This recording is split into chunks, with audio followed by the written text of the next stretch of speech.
¿Qué tal? Saludos y bienvenidos a nuestros seguidores y seguidoras del Grupo Multimedia de Comunicación La Cerca, a un nuevo encuentro digital que hoy vamos a analizar asuntos de interés regional y nacional de la mano del secretario de Organización del Partido Socialista de Castilla-La Mancha y diputado nacional, Sergio Gutiérrez, a quien ya doy la bienvenida al otro lado de la pantalla. ¿Qué tal, Sergio? Buenos días. Buenos días, pues bien, muchas gracias. Muy lejos, Sí. prefiero llegar a ir a vuestro estudio, pero bueno, muy agradecido por la oportunidad que me dais Bueno, más de entrar adelante a vuestros seguramente medios. que lo podemos volver a hacer aquí en nuestro plato. ¿Cómo está llevando toda esta situación de pandemia? Bueno, pues en lo personal, como todos, con cierta fatiga.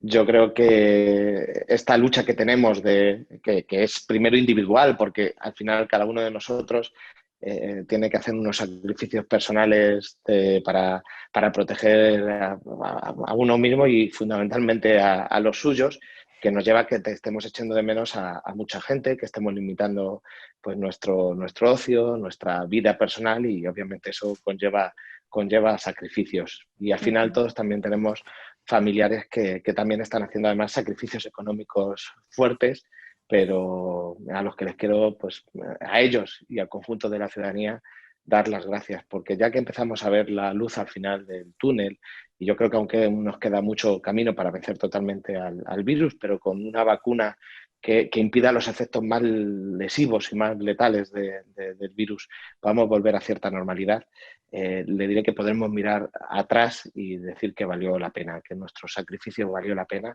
que hemos salvado muchas vidas, que hemos perdido muchas lamentablemente, pero que al final nuestra responsabilidad individual, pues de verdad estamos haciendo millones de héroes anónimos que algún día tendremos que homenajear porque como sociedad estamos dando el todo de pecho. Bueno, vamos a ver qué va pasando con el tema de las vacunas. Por el momento, pues la mayor parte de la población está preocupada y con incertidumbre sobre cómo vamos a vivir estas fechas navideñas.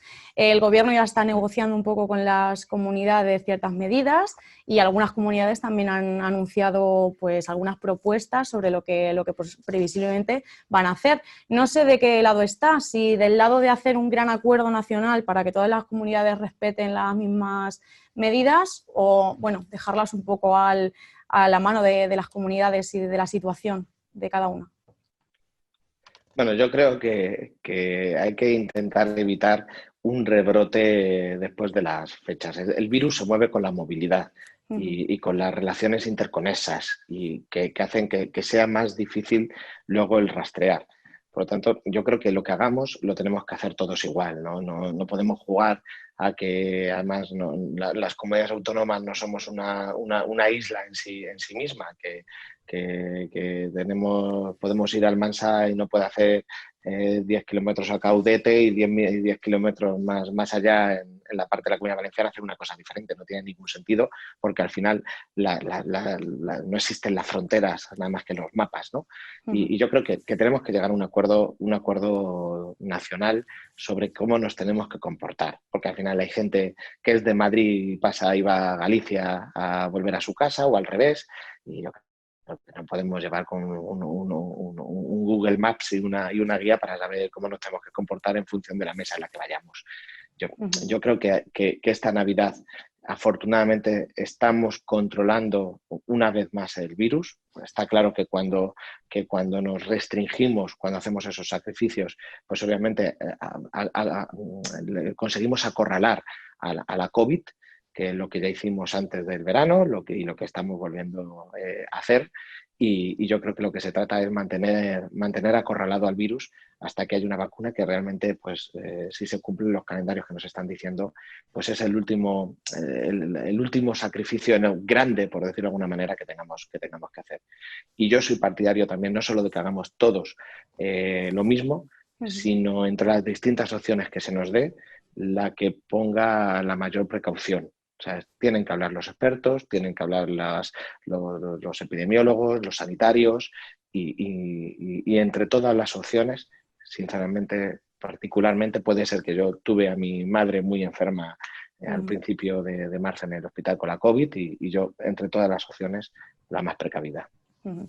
Bueno, el Partido Popular de Castilla-La Mancha sigue pidiendo al Gobierno responsabilidades por el número de fallecidos durante esta pandemia y también afirman que Castilla-La Mancha es en estos momentos una de las regiones que menos test PCR está haciendo. Incluso denuncian que en algún caso se han dejado de hacer este tipo de pruebas. Por ello afirman que estarían bajando o que estarían mejorando esas cifras de nuevos contagios de COVID. No porque haya menos casos, sino porque se hacen menos test. No sé a este respecto, pues, qué conclusiones podemos sacar de ello. Qué mal se están comportando, con qué deslealtad y con qué forma tan carroñera de participar en la política. Tristemente, es lamentable. Mire, Castilla-La Mancha ha pasado de ser, en la foto fija que todos recibimos en marzo, una de las comunidades más golpeadas del virus, brotó por todas partes. Tenemos una infinidad de conexiones con las grandes capitales, con respecto a Valencia, con respecto a Madrid fundamentalmente, y la foto fija en la que hubo en apenas 4 días, desde que vivíamos con normalidad en las manifestaciones del primer fin de semana de marzo hasta el confinamiento absoluto domiciliario, pasaron exactamente 4 días. Y por lo tanto, el brote fue consecuencia de la foto fija en la que nos encontrábamos cada uno, no hubo tiempo de reacción. Luego se puede decir si la responsabilidad fue de la OMS, de las fronteras o de no, pero realmente en los ayuntamientos, las comunidades autónomas, tuvimos esa foto fija en función del punto de partida en el que nos pilló a cada uno. Y desde el mes de junio, Castilla-La Mancha está fuera del foco epidemiológico. Y es verdad, hemos puesto el mayor número de rastreadores por habitantes de España. Ya nadie ha vuelto a hablar del material sanitario porque hemos sido la única región de España que nos hemos obligado por ley a tener los almacenes llenos de EPIs y de mascarillas. Hemos repartido más mascarillas que nadie, tenemos más profesionales sanitarios contratados que nadie, más personales docentes que nadie para hacer que los colegios sean espacios seguros. Y todo ello ha hecho que tengamos una situación epidemiológica controlada. Claro, dicen de la letalidad. Mire, yo no entiendo por qué hay que hacer un ranking del dolor. Somos ahora mismo la 5ª comunidad autónoma en número de fallecidos. Ya no somos la primera. La primera es Madrid, la segunda es Cataluña, la tercera es Castilla y León con casi 800 fallecidos más que Castilla-La Mancha, la cuarta es Andalucía y la quinta es Castilla-La Mancha. Si introducimos a los que han muerto por causas compatibles y que no se pudo hacer el PCR, Castilla-La Mancha baja de la 5ª a la 8ª. ¿Qué pasa? ¿Que Ayuso ya es peor que Paje? ¿Que Mañueco es peor que Moreno?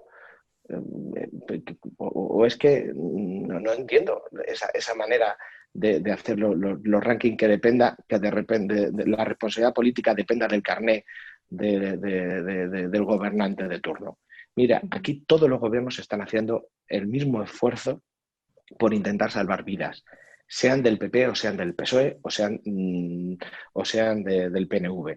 Todos los gobiernos están intentando dar lo mejor. Es que ¿en qué cabeza cabe que no sea así? ¿En qué cabeza cabe que en función de tu carné político quieras hacer las cosas peor o quieras que las cosas cuesten vidas? Mira, ni Castilla-La Mancha ahora es mejor que Madrid, que Andalucía o que Castilla y León o que Cataluña, ni era peor cuando estaba al revés las cosas. A mí me duelen los mismos fallecidos los que hay en Granada que los que hay en Cuenca, que los que hay en Ávila que los que hay en Guadalajara. Y pensar lo contrario, como está haciendo el Partido Popular, es mezquino, es ruin y no está a la altura moral de su responsabilidad política. No están a la altura moral de su responsabilidad política. Aquí todos los fallecidos nos duelen igual. Y lo que tienen que dejar es ya, de una vez por todas, dejar de utilizar la pandemia para intentar hacer política. Mire, amenazaron con la vendimia. Dijeron que pusieron el foco en nuestros agricultores, en nuestros viticultores, diciendo que iban a ser focos de contagio. Ha habido una vendimia ejemplar y no han pedido perdón. Pusieron el foco y alentaron el miedo a las familias en la vuelta al cole. Hemos tenido una vuelta al cole ejemplar y no han pedido perdón ni a los equipos directivos, ni a los profesores, ni a las familias, ni a los alumnos, ni a las consejerías que se han dado lo mejor de sí mismos para que sea así una vuelta al cole ejemplar. Siempre están en lo peor y no puede ser. Ya hay que decirles basta, basta, por favor, que prima la buena fe. Yo realmente creía que la pandemia nos iba a hacer mejores, que nos iba a unir en el dolor, en el esfuerzo, en el sacrificio. Y lo que veo es que el Partido Popular cada día está más perdido intentando pues alegrarse de la desgracia. No puede ser. A la crítica anterior, también el Partido Popular suma la nefasta gestión que dicen que se está llevando a cabo en relación con las listas de espera quirúrgicas. Aquí dicen que el 64% de los pacientes en lista de espera lleva más de 6 meses esperando para ser intervenido, y un dato que situaría a Castilla-La Mancha como la región con mayor porcentaje de pacientes en esta situación. ¿Está afectando la pandemia a la atención pues, asistencial de hospitales de otras patologías que no sea el COVID? Pues obviamente, es una pandemia sanitaria que nos tiene a los hospitales en tensión y claro, con donde la lucha contra la pandemia pues es prioritaria. Y es verdad, pero quieren crear una isla, a Castilla-La Mancha una isla, una realidad única, ¿no? Pero yo creo que la gente se informa, ve por redes sociales o por los informativos, que no es una realidad regional, que es una realidad nacional y europea, que estamos todos en lo mismo. O sea, que las diferencias entre uno y otros son un mínimo porcentaje de acumulado. Y claro, intentar, como digo, hacer buenos y malos por un 0, tanto por ciento de letalidad o de mayor lista por 3 días arriba o abajo, pues es sinceramente yo creo que demasiado ruin y demasiado corto. Las listas de espera, si les parecen insufribles al Partido Popular, ¿cómo le deberían parecer cuando tenían ellas? Porque es que hemos conseguido rebajar las listas de espera un 40%. Y es verdad que ahora hay un paréntesis. Y es verdad que en la estrategia que nosotros tenemos para reducir listas de espera está la construcción de los nuevos hospitales, que aumenta el número de quirófanos, la contratación de más médicos, que aumenta que haya mano de obra para poder operar en esos quirófanos, y que haya más camas. Porque claro, ¿cómo se reduce la lista de espera? Pues para reducir la lista de espera, que llevamos un quiste desde la época de Cospedal, que despidió a 3.500 profesionales, que cerró 1.000 camas hospitalarias y que cerró quirófanos la mayor parte del día y sobre todo también en verano, pues al final tenemos un quiste acumulado. ¿Cómo se quita ese quiste? Pues hay que contratar a más profesionales sanitarios, pero los profesionales sanitarios deben necesitar quirófanos para poder, y camas para poder estar. Y esa es la estrategia de la construcción de los nuevos hospitales. Por lo tanto, estamos reduciendo año a año las listas de espera. Se está haciendo, es verdad que el paréntesis de la pandemia va a ser duro, pero tenemos esa estrategia de una apuesta por la sanidad pública que haga precisamente que podamos dejar una lista de espera mínima pues en los próximos años. ¿Cómo valora Sergio Gutiérrez ese gran acuerdo en materia de agua al que se ha alcanzado pues, aquí en Castilla-La Mancha con partidos políticos? Incluimos a PP, Ciudadanos y a PSOE, el tejido social, económico y medioambiental de la región. Pues histórico y es una gran oportunidad. Los pactos no solo hay que firmarlos, hay que cumplirlos. Y a veces firmarlo puede ser difícil porque obviamente en un pacto no está la posición absoluta de todas las organizaciones, sino están los puntos en común de todos. Y hay mucha gente que se ha dejado reivindicaciones apartadas o que las han flexibilizado para poder tener una sola voz. Pero estamos cambiando poco a poco la política de agua en España con el esfuerzo de mucha gente. Y yo sí que quiero reconocer aquí al consejero de Agricultura y Agua, que junto con el Ministerio de Transición Ecológica están dando pasos que a veces pasan desapercibidos, pero que están haciendo que la indignación cambie de bando. Antes Castilla-La Mancha no dejaba de clamar por una política de agua injusta, gobernar a quien gobernara en Madrid, y ahora la rabia ha cambiado al Levante, porque ven que tienen las de perder. Estamos haciendo planes de cuenca mucho más justos, aumentando los caudales y apostando por la depuración para que haya más agua y más limpia. Estamos aumentando los derechos de regadío. Se va a abrir la tubería manchega para acabar con los problemas de abastecimiento que hay en zonas de la Mancha, de nuestra Mancha. Yo creo que Villarrobledo está a punto de incorporarse y por lo tanto la realidad de la tubería será inmediata. Podremos seguramente ver a finales de este año, principio del que viene, la tubería manchega como una realidad y inmediatamente se van a empezar los segundos tramos para precisamente garantizar ese abastecimiento de agua de calidad. Por lo tanto, estamos haciendo un giro de 180 grados en materia de agua con respecto a lo que apenas 5 años podíamos soñar. Y creo que es una oportunidad en la que, lamentablemente, pues hay silencios que duelen. Y a mí el otro día en Albacete, que viniera a clausurar el Congreso del Partido Popular, el secretario general del PP de España, que es de Murcia, que es el gran azote en favor del trasvase Tajo Segura, que es el gran azote en el que dice que el agua de Castilla-La Mancha debe que ser para Murcia y no para Albacete, y que todo el Partido Popular de Albacete y de Castilla-La Mancha no le dijera ni mu.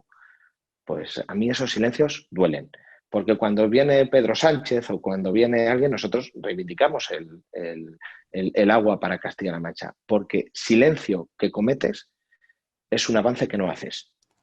Y aquí nos necesitamos a todos. Hay que firmar los pactos, pero sobre todo hay que defenderlos. ¿Considera que puede haber un acuerdo similar al alcanzado en relación al agua con respecto a los fondos europeos que puedan llegar aquí a Castilla-La Mancha? Bueno, ya hay un gran pacto que en ciernes con quienes nos tienen que ayudar, que son los agentes económicos y sociales. Y están también los ayuntamientos. Yo espero que también los partidos políticos estemos a la altura. Es verdad que creo que esa hoja de ruta tiene que hacerse más con los que están pegados al terreno, sean ayuntamientos, sean mancomunidades, sean diputaciones o sobre todo sean empresarios y agentes sociales o organizaciones sociales. Porque creo que es una gran oportunidad no solo para la recuperación o para la reactivación, sino también para la transformación de Castilla-La Mancha. Tenemos muchas oportunidades. Ya somos una comunidad autónoma que lidera a nivel europeo la creación de energía fotovoltaica o energías alternativas. Tenemos ahora la oportunidad en Puertollano del hidrógeno. Tenemos una oportunidad también con la digitalización para apostar por lo rural, por fortalecer lo rural. Y ese gran pacto, es decir, que aprovechemos el dinero que viene de Europa para hacer una gran hoja de ruta compartida para la próxima década, porque obviamente las grandes transformaciones no se consiguen en 10 meses, se transforman en 10 años, pero creo que digamos fielmente a la sociedad de que pase lo que pase en las elecciones, esa hoja de ruta se va a llevar a cabo de la mano de todos los partidos, de todos los empresarios, de todos los agentes sociales. Creo que es una oportunidad histórica que si la aprovechamos bien van a cambiar de raíz para mejor muchas cosas en Castilla-La Mancha. Bueno, estamos pendientes aquí en Castilla-La Mancha de esos presupuestos para el año 2021. El Partido Popular ya presentó esa enmienda a la totalidad que fue rechazada, pero siguen afirmando que no son las cuentas que necesita la región y porque dan la espalda a las ciudades, al desarrollo rural y a salvar empresas y negocios. ¿Qué valoración puede hacer también de esto? Bueno, pues yo entiendo perfectamente la enmienda de la totalidad del Partido Popular porque tenemos una forma totalmente diferente de gestionar las crisis económicas. Es verdad que tampoco se estrujaron demasiado la cabeza a la hora de presentar esa enmienda a la totalidad, que fueron simplemente 6 folios que no presentaron unos presupuestos alternativos, sino que fueron pues una docena de párrafos puestos en un papel. Pero yo lo entiendo en el fondo, porque tenemos una manera totalmente diferente de gestionar la crisis. Mire, en la anterior crisis, gobernando el Partido Popular y Cospedal en Castilla-La Mancha, no se ayudó a nadie y se recortó absolutamente todo. Y nosotros, con todas las limitaciones que se está dando el presupuesto, estamos intentando ayudar a todo el mundo y no solo recortar, sino fortalecer todos los servicios públicos. Con Cospedal no hubo planes sociales de empleo para las personas que se quedan desempleadas. No hubo ayudas de emergencia. No hubo ayudas a los autónomos. Con PAGE sí. Con PAGE se están refortaleciendo los planes sociales. Ayer mismo se anunció un plan social de empleo para las personas que están al límite de la pobreza. Se van a volver a sacar los planes sociales para parados de larga duración mayores de 45 años. Se ha anunciado ya que va a haber otra vez planes sociales a través de los ayuntamientos para los que tienen problemas de desempleo. Se está creando ayudas de emergencia, el ingreso mínimo vital que tiene todavía que coger velocidad de crucero y sobre todo se están fortaleciendo los servicios públicos. Aquí no se va a cerrar ni un solo hospital, ni se va a paralizar ni una sola obra. Se va a aprovechar el dinero de Europa para meterles más velocidad. Aquí no se va a despedir profesionales sanitarios, que al final los recortes en sanidad estamos viendo que cuestan vidas, sino todo lo contrario. Se ha contratado a 12.000 profesionales sanitarios más que en la época del Partido Popular. Por lo tanto, que hagan una enmienda a la totalidad, es lo lógico. Ujú. Somos totalmente diferentes a la hora de gestionar las crisis, con nuestras limitaciones, con gente pasándolo mal, porque obviamente es una pandemia como no ha visto España en los últimos 100 años. Pero obviamente yo creo que se nos está notando que somos de carácter y de valores diferentes, que no nos ponemos de perfil, que no vemos el sufrimiento de la gente y miramos para otro lado, que intentamos ayudar. Y yo creo que eso es el fondo de lo que quisieron hacer con su enmienda a la totalidad. Una vez Ujú. más, demostrar que somos diferentes.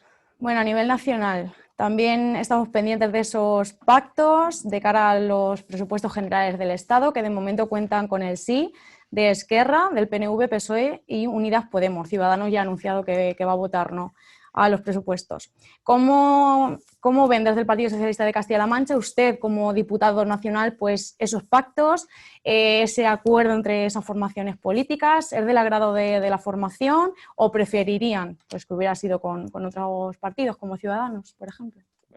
Bueno, yo creo que nadie en España, nadie, salvo los 350 diputados estamos en el Congreso de los Diputados, que cada uno sigue una doctrina y un interés, yo creo que de las sucursales de los partidos políticos, fuera de lo que es el Congreso de los Diputados, nadie en España niega que nuestro país necesita unos presupuestos para luchar contra la pandemia.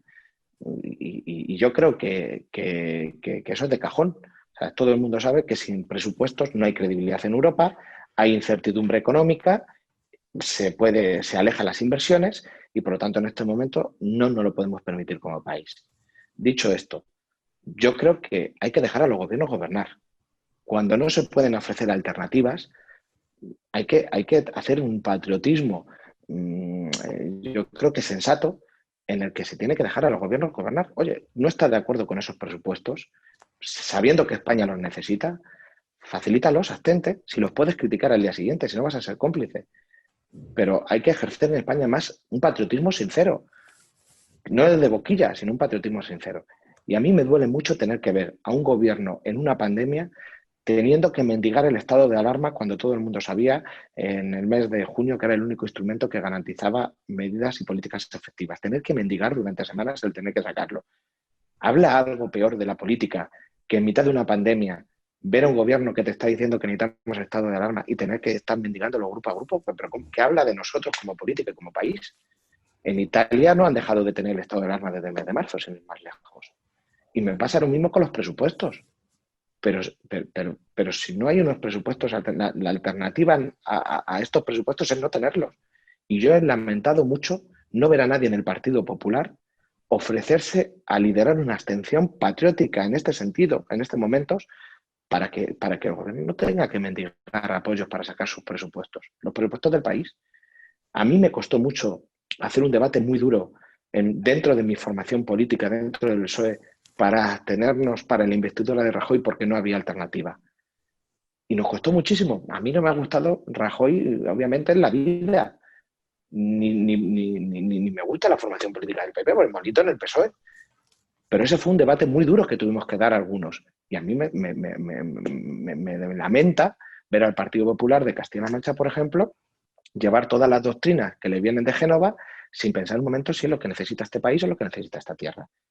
Y yo sí hubiera preferido que todos los partidos políticos, pero especialmente quien quiere liderar algún día el gobierno de España, pues se hubiera ofrecido la abstención. ¿Qué hubiera pedido hoy el señor Casado a Pedro Sánchez si Casado fuera presidente? Por lo que pidió Rajoy, que se abstuviera. ¿Qué hubiera pedido el señor Núñez? ¿Y por qué cuando están en la oposición no lo ofrecen? Entonces, yo creo, sinceramente, que es triste tener que ver a un gobierno tener que mendigar los apoyos necesarios para poder sacar o el estado de alarma o los presupuestos generales del Estado y ver a una oposición que se pone de perfil en el primer momento de nuestro país. Y me hubiera gustado ver ese ofrecimiento. No es necesario pactar unos presupuestos, simplemente hubiera sido conveniente al verlos facilitados del origen. ¿Considera que, pues en este sentido, el presidente, bueno, a ver, desde el Partido Popular llaman chantaje a algunos de los acuerdos, de los puntos que tienen esos acuerdos para la aprobación de de los presupuestos. ¿Considera que es así? No sé, ¿qué valoración puede hacer? Bueno, yo creo que la política necesita que todos bajemos el diapasón, ¿sabes? Y no puede ser un chantaje todo lo que pasa por el Parlamento, es que ahí está la negociación. Puedes estar de acuerdo o no con lo que se negocia, pero ya basta de elevar el tono y de poner etiquetas malsonantes para que parezca más grave. Y además, si usted no lo comparte, ofrezca una alternativa. Y yo estoy de acuerdo en que no les guste, lo puedo comprender, pero ¿qué hacen para evitarlo? Es decir, es que España solo tiene tres alternativas. O unos presupuestos, o que no haya, y entonces será un caos para el conjunto del país, o que los haya, lo saque, obviamente, con el ejercicio patriótico que puede ejercer el Partido Popular. Es que ellos lo pidieron, y lo lamentable es que ellos que se hincharon a pedir la abstención por patriótica, llamaban, hace apenas 2 años, se les haya olvidado tan pronto cuando pasan a la oposición. Entonces, por favor, hagamos un esfuerzo para evitar la desafección en la política, para evitar ese cansancio y ese agotamiento que tiene la gente hacia sus representantes. Dejemos de utilizar palabras gruesas, malsonantes, de estirar las pasiones de la gente y pongámonos, por favor, en una hoja de ruta en estos momentos que si no somos capaces de hacerlo ahora, ¿cuándo? ¿Qué sensación le causa a usted cuando se ve en declaraciones a los medios al coordinador general de Bildu, a Arnaldo Otegi, afirmar que el proceso hacia la independencia del País Vasco pasa por decir sí a estos presupuestos? Pues otra exageración más, porque yo creo que ya ha quedado demostrado con Cataluña y en su día con las ensoñaciones terroríficas de Bildu y sus antecesores, de que aquí nadie va a conseguir la independencia, haga lo que haga. No la consiguieron extorsionándonos, no la van a conseguir por unos presupuestos. Y ya está bien de darle credibilidad a cualquiera que venga con 2 campanillas. No lo son. Ellos están en una estrategia política. Bueno, bienvenido. Lo que es lamentable es que algunos quieran caer en la estrategia política y darle más credibilidad de la que tienen. En este caso me refiero también al Partido Popular. No puede ser. Son exageraciones, como cuando otros partidos políticos exageran con el se rompe España, o otros partidos políticos diciendo que España es criminal por, yo qué sé, es que dejemos de verdad de adjetivizar tan gruesamente todo lo que pasa en el día a día. Mire, yo no comparto nada con Bildu. Todavía yo recuerdo mucho dolor. Yo he sido secretario general de Juventud Socialista de España y he llorado mucho por los compañeros del País Vasco. Mucho. No comparto nada.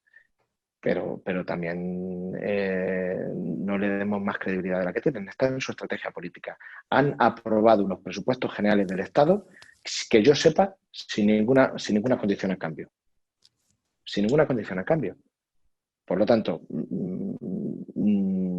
yo hubiera preferido, como he dicho antes, que el Partido Popular desde el primer momento, desde el verano que se reunieron Pedro Sánchez y Casado, hubieran dicho vamos a facilitar e intentar llegar a un acuerdo. Si no llegamos, aún así voy a facilitar el acuerdo y me voy a abstener. Pues es lo que yo creo que el 90% de la ciudadanía del país hubiera deseado. Pero lamentablemente vemos a un Partido Popular pues que se le ha olvidado demasiado rápido ese patriotismo que proclamaba. Ha habido una petición a propuesta de Esquerra para ese acuerdo para acabar con el paraíso fiscal que aseguran que hay en Madrid y subir los impuestos en esa comunidad para que no existan regiones con privilegios. A este respecto, ¿cómo valora también esta propuesta? Pues mire, yo creo que señalan un problema de fondo que tenemos en este país y que creo que es una oportunidad, sinceramente. Porque no se trata ni de subir ni de bajar, se trata de que todos paguemos lo mismo. Porque es que yo creo que la solidaridad que se tiene que ejercer a través de los impuestos no puede depender de la comunidad autónoma en la que vivas. Aquí hay que ponerse de acuerdo en los derechos que tenemos como ciudadanos, es decir, los servicios públicos a los que tenemos que poder acceder, con independencia vivimos en la sierra o en la capital, y a partir de ahí decir cómo se pagan. ¿Y cuál es el sacrificio? Que nunca la solidaridad es de los territorios, que ese es el debate que nos quiere llevar desde siempre los nacionalistas. Cataluña es solidaria con Castilla-La Mancha. ¿Se acuerdan cuando decía Pujol? No, los ricos catalanes son más solidarios con los que menos tienen en Castilla-La Mancha, porque la solidaridad es de personas.